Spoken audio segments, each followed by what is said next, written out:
수요 신앙 강좌의 시간으로 여러분을 초대합니다. 바른 길로 가는 신앙의 시간.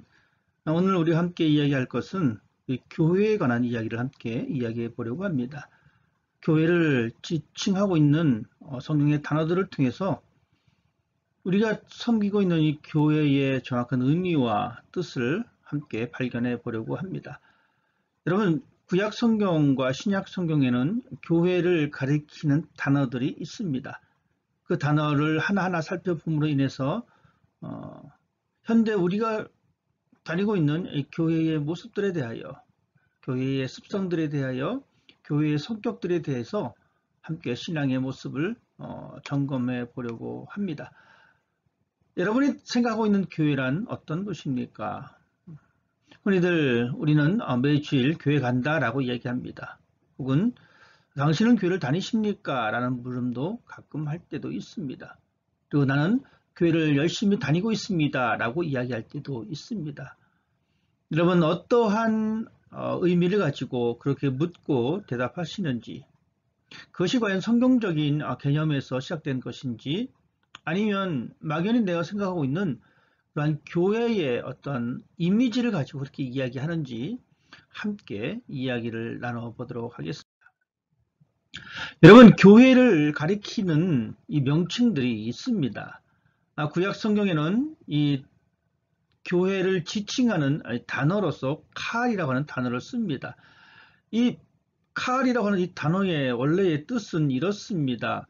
어떤 만남이나 모임을 뜻하는 기본 단어가 칼이라고 하는 단어입니다. 여러분, 이 단어가 사용된 곳은 이렇습니다. 이스라엘 백성들이 이제 하나님의 부르심을 받고 애굽에서 나오게 되었고 드디어 호렙산에 모이게 되었습니다. 호렙산에서 하나님 앞에 모였던 이 모임을 가리켜 칼이라고 하는 단어를 쓰고 있습니다. 이렇듯 이 칼은 이 모임을 이야기합니다.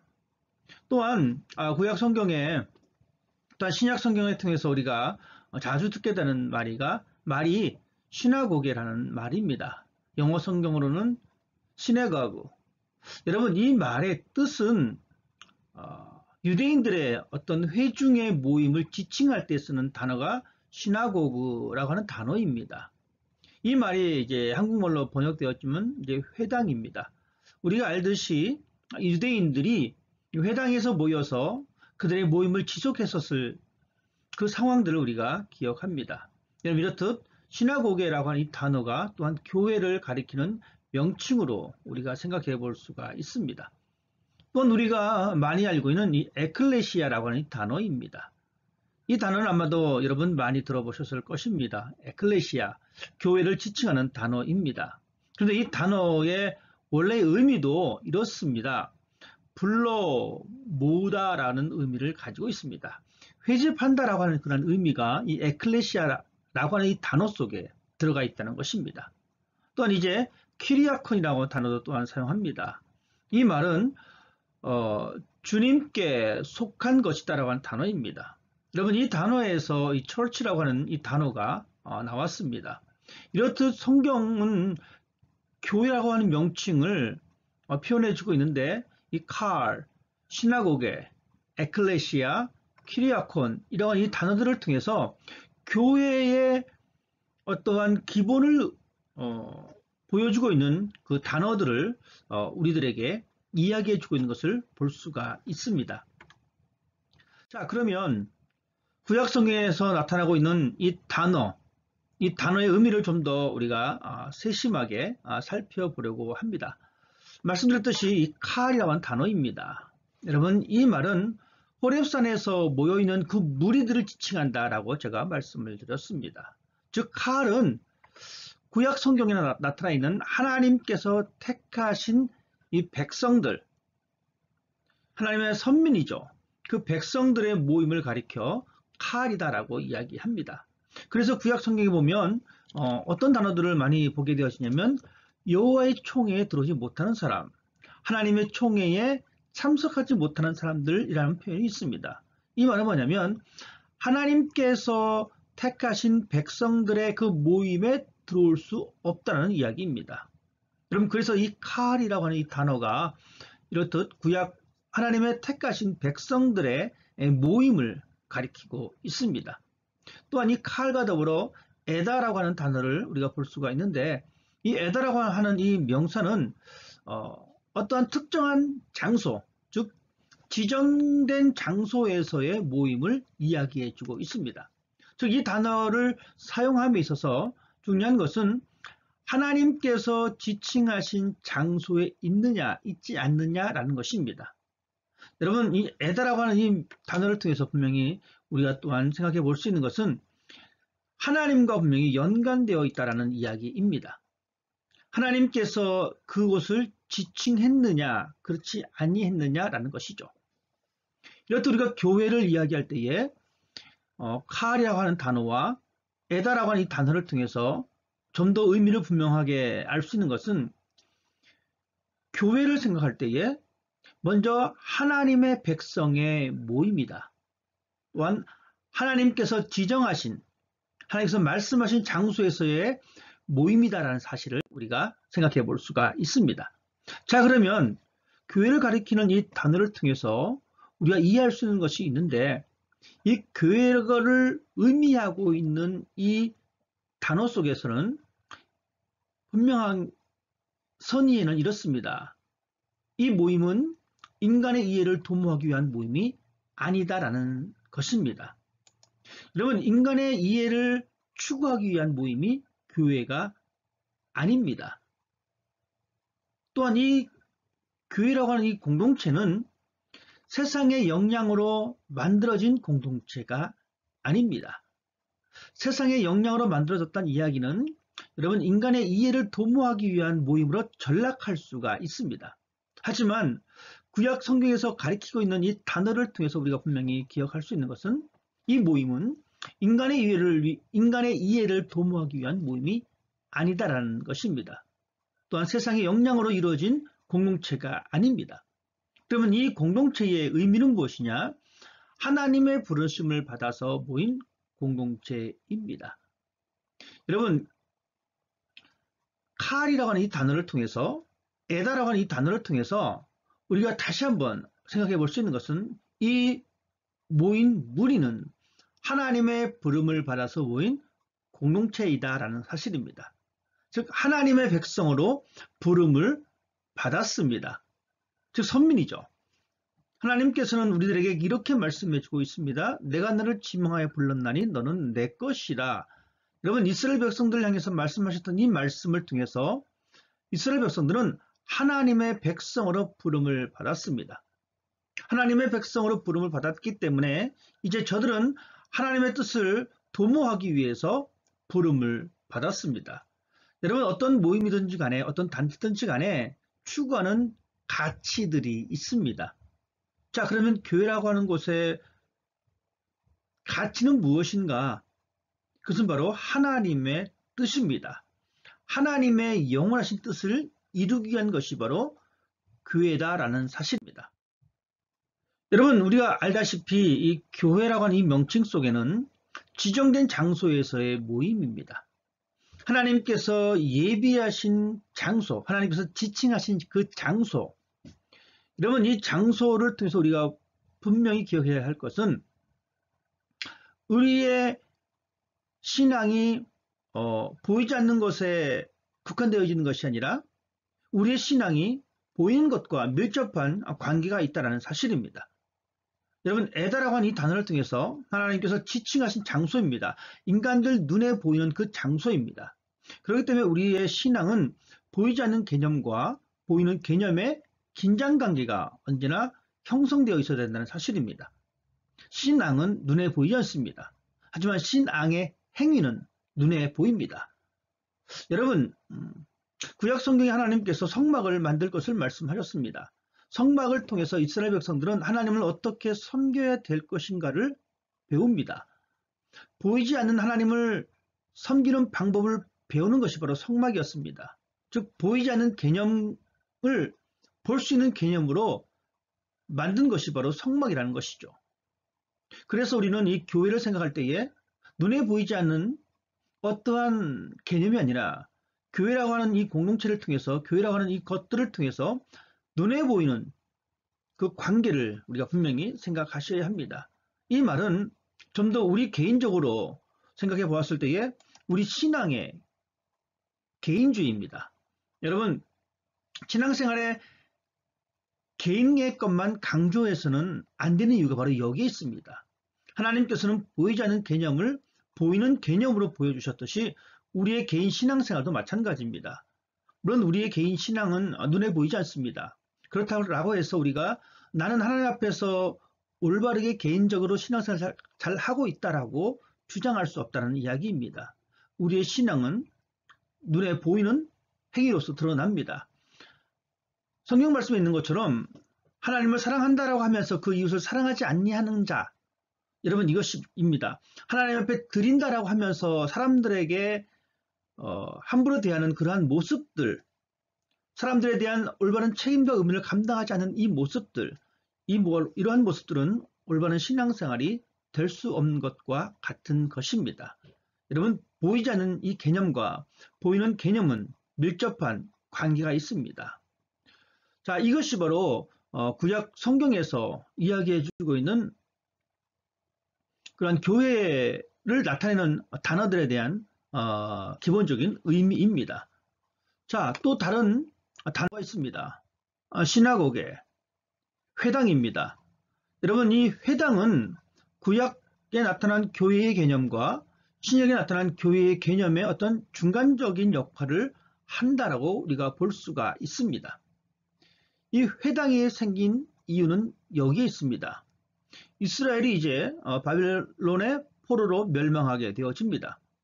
그래서 예루살렘의 멸망과 예루살렘 성전에 파괴되고 또한 수많은 백성들이 포로로 잡혀가게 되었습니다.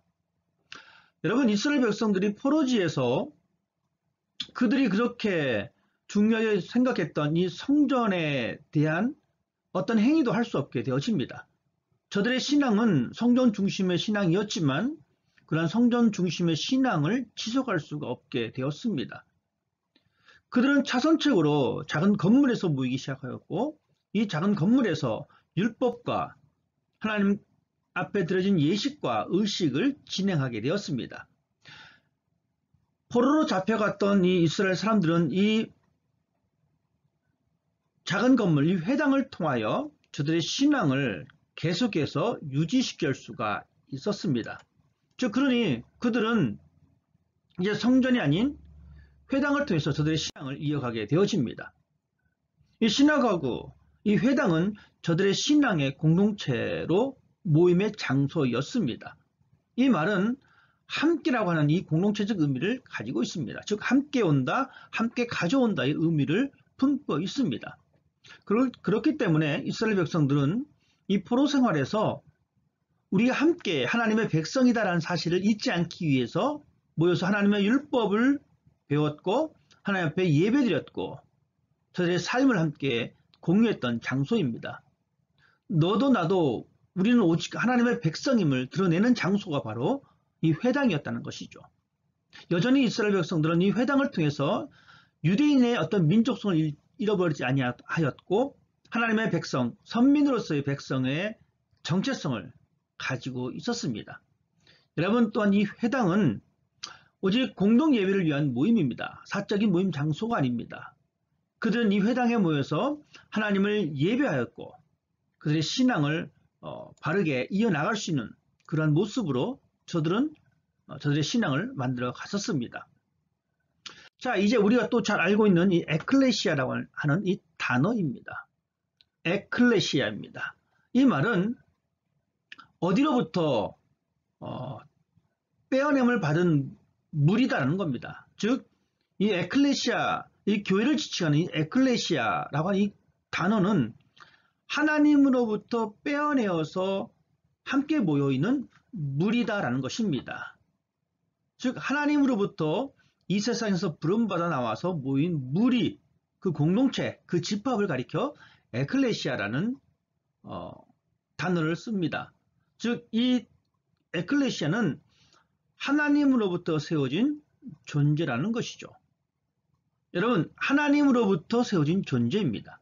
즉, 교회는 하나님으로부터 세워진 공동체입니다. 그렇기 때문에 여러분, 교회의 어떤 본질, 또한 교회의 목적, 또한 교회의 주권은 하나님이십니다.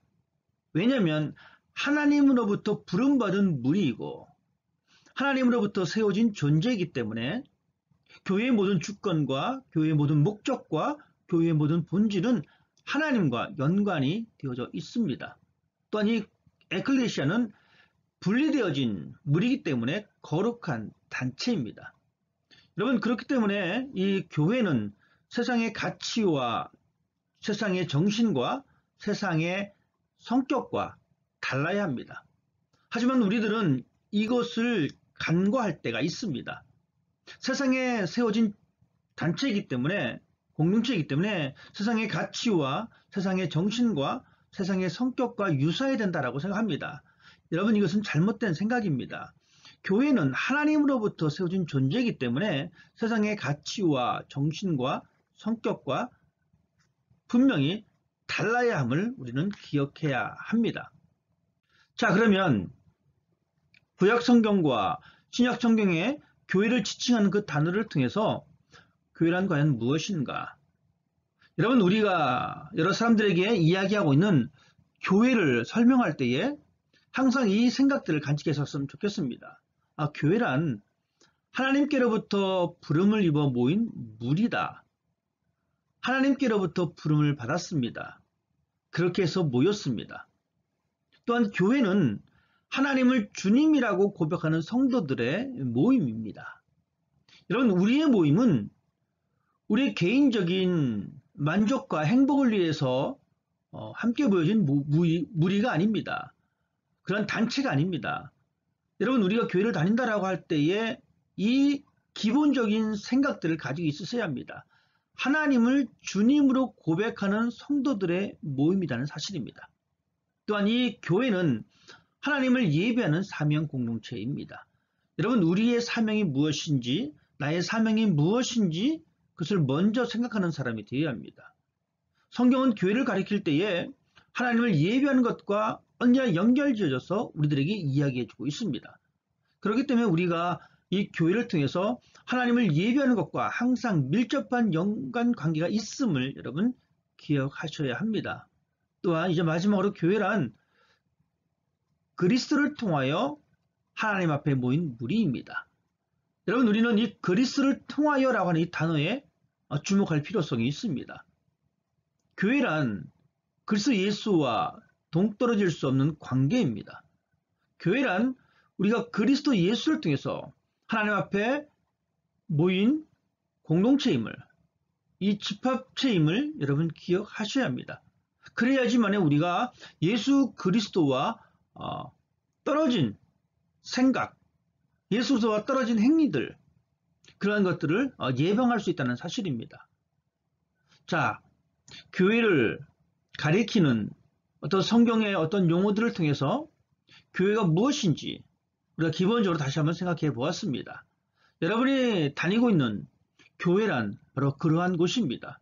하나님께로부터 부름을 받고 하나님을 주님을 하고 고백하고 그 하나님을 예배하고 그 하나님 앞에서 더욱더 예수 그리스도를 드러내는 이 모임이 바로 교회인 것을 여러분 기억하십시다.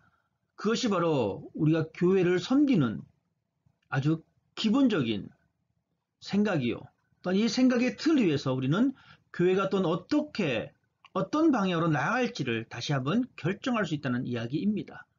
오늘 우리는 구약과 성경을 통하여 교회를 가리키는 이 단어를 통해서 교회의 기본적인 의미를 함께 생각해 보았습니다.